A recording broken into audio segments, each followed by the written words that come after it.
এটা বিনয় ভদ্রতার দল, এটা মানুষের জানমালের নিরাপত্তা বিধানের দল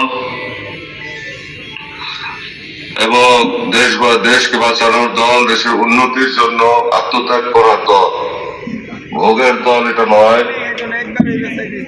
এবং কোন ধরনের কুকর্ম করার দল এটা নয়, মানুষের ক্ষতি করার দল এটা নয়, দেশের ক্ষতি করার দল এটা নয়।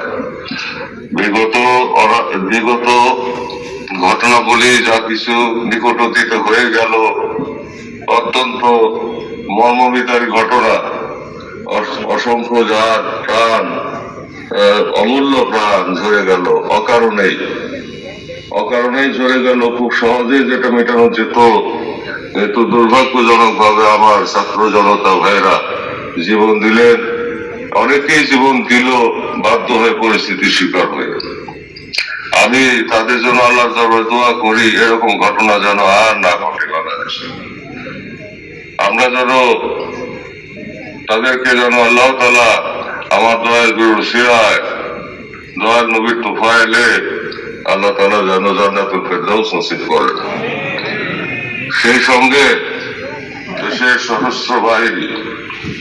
সশস্ত্র বাহিনী এই পরিস্থিতিতে দেশকে বাঁচানোর জন্য একদিকে জনতা, আর একদিকে দেশের স্বার্থ, আর একদিকে নৈরাজ্যকর পরিস্থিতিতে যেভাবে সুকৌশলে, সুন্দরভাবে, ধৈর্যের সাথে অত্যন্ত সুন্দরভাবে যেভাবে সমস্ত কর্মকাণ্ডগুলি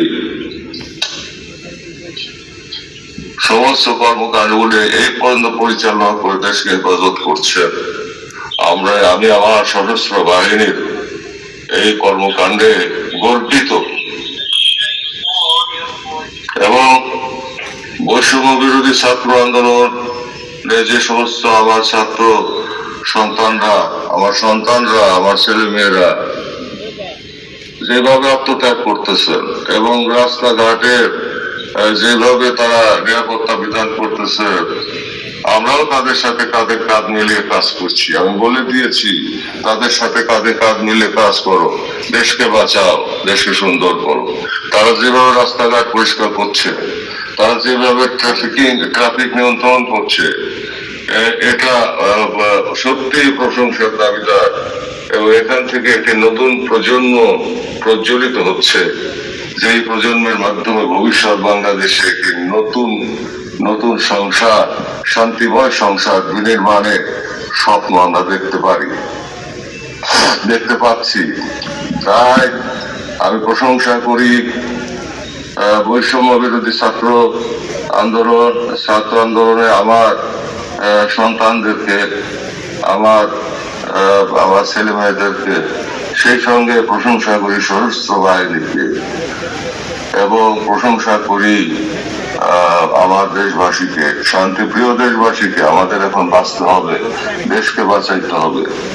আমাদের ভিতরে ঢুকে কেউ যদি নৈরাজ্যকর কিছু করার চেষ্টা করে, সেটা আমরা অবশ্যই আপনারা সজাগ নজর রাখবেন। সেজন্যই যেটা আজকে সন্ধ্যা পর্যন্ত আমাদের এই আত্মীয় কর্মসূচি চলার কথা ছিল, সেই কর্মসূচি সংক্ষিপ্ত করে এখনই আখেরি মোনাজাত, অর্থাৎ রোজা পাক জিয়ারতে আখেরি মোনাজাত করে আল্লাহর কাছে ঘটনা জারি করে বাংলাদেশের জনগণের জন্য, বাংলাদেশের স্বাধীনতার জন্য, সার্বভৌমত্বের জন্য এবং জাতি ধর্ম বর্ণ নির্বিশেষে সবার জন্য আল্লাহ দরবার রহমত কামনা করে দয়া চেয়ে বাবার ওসিলা নিয়ে আল্লাহ দয়া চেয়ে আমরা এখন বিদায় দিয়ে রাখলাম।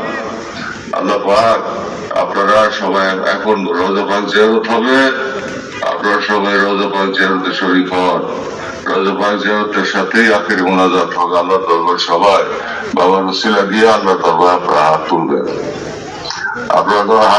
এবং আপনারা তার সাথে সাথে খেয়ে আপনারা বিদায় হয়ে যাবেন। কারণ বহুরূপী শয়তান কোন দিক থেকে কি করবে সে ভিতরে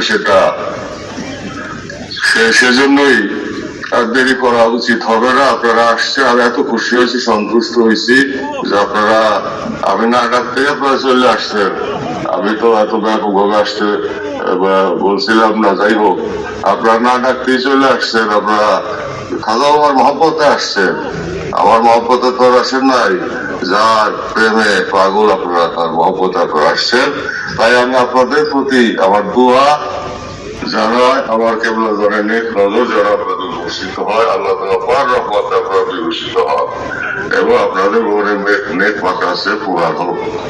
আমিন আমিন সুম্মা আমিন। আমি সবাইকে বিদায় দিয়ে রাখলাম। এখন রাজা পাক জিয়ারত হবে, আখের মজরত হবে এবং আমার খায়া তাড়াতাড়ি বিদায় হয়ে যাবে।